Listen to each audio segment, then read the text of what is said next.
Right now, your index fund is leaning on a single story. The story says American tech companies will make trillions of dollars from AI because the whole world will have no choice but to pay them.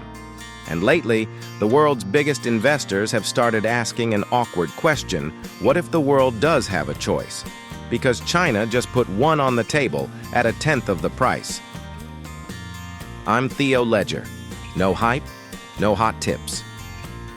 Today, why serious investors think the AI boom looks like a bubble, the 3 cracks already showing, and the warning signs that would tell you it's popping before it's on the news. And a promise, no jargon. Everything in this video can be explained with a restaurant, a car dealership, and some copied homework. Crack number 1. Nobody can measure what they're buying. Companies pay for AI by the token, which is roughly by the word. Every word it reads, every word it writes, you pay. Whether the answer was brilliant or confidently made up. Imagine paying a lawyer by the word win or lose. That's the current deal. Now picture the boardroom. A company spends $50 million on AI this year. The board asks the only question boards ever ask: what did we get for it? And the honest answer across most of corporate America right now is, we don't have a number. Nobody has a number. And there's a darker worry. When your business runs through someone else's AI, your data, your special sauce, flows through their machine. So some bosses have started asking, am I paying my supplier to train my replacement? Fair or not, that fear is spreading. And spooked customers don't sign 10-year contracts. Crack number 2, and this one's the big one: the business model. Software used to be the greatest business ever invented. You build the thing once, then every extra customer is nearly pure profit. Costs stay flat, revenue climbs. That gap between the two lines is why tech companies became the most valuable on Earth. AI broke that. Every single question cost the company real money. Electricity, chips wearing down. More customers no longer means free money, it means more cost. AI isn't software economics. It's a restaurant. Every meal needs fresh ingredients.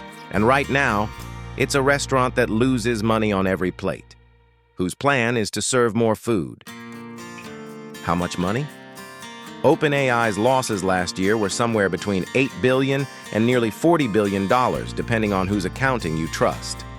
Even the friendly number is $8 billion in 1 year, and each new model costs more to run than the last. So the gap isn't closing.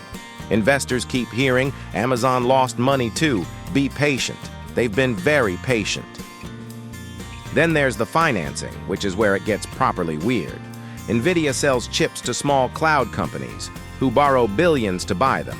Then NVIDIA rents its own chips back, and it all gets booked as demand.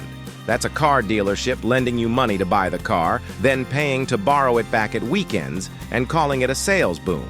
Meanwhile, Oracle is building power station-scale data centers largely for one customer, the one losing billions. Which brings us to crack number 3, the one in the title. The whole story assumes that when the profits finally arrive, America collects, because the world has no other option. Here's the problem with that. America's tech giants will spend roughly $700 billion on AI this year. China's will spend about $100 billion, and China might be getting more for it. Chinese labs release their models as open source, meaning anyone can download them, run them on their own computers, and pay nobody. The best ones now score within a few points of the top American models at about 1/6 of the price. For frontier science, that gap still matters. For answering customer emails, which is most of what businesses actually use AI for, it really doesn't. How do you do that on a tenth of the budget? A shortcut called distillation.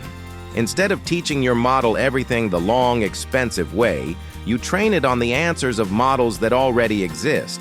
It's copying your classmates' homework, and the classmate spent $1 trillion on tutoring. Every dollar of American AI research quietly doubles as a donation to its competitors. One of China's top models was built by a food delivery company as a side project. So here is the trillion-dollar problem in one sentence. You cannot earn back $1 trillion selling something your competitor gives away at 90% of the quality for 10% of the price. If good enough AI becomes basically free, the story holding up those share prices doesn't end with a bang. It just quietly stops being believed. So when would a bubble like this actually pop? Here's the uncomfortable lesson from the dot-com crash. The market didn't wait for the spending to stop. The Nasdaq peaked in March 2000, and the companies laying the internet's cables kept spending for another year after that. Bubbles don't pop when the money stops. They pop when enough people stop believing. So here are 3 things worth watching. Warning sign 1, the first big company to blink. Analysts are already whispering that the first tech giant to cut its AI spending will be rewarded by the market. The moment that happens, every other boss has permission to do the same, and the race flips into reverse. So listen for one boring sentence on an earnings call. We are moderating the pace of our infrastructure investment. That boring sentence is the fire alarm. Warning sign 2, the bond market. Companies borrow at the government's rate plus an extra premium for risk. That extra bit is called the spread, and it works like an insurance price. When lenders get scared, it jumps. Right now, spreads are calm, near record lows. Reassuring? One catch. They were exactly this calm in early 2007, months before the financial crisis. Spreads don't measure what's true. They measure what lenders currently believe. Warning sign 3, the price of AI itself.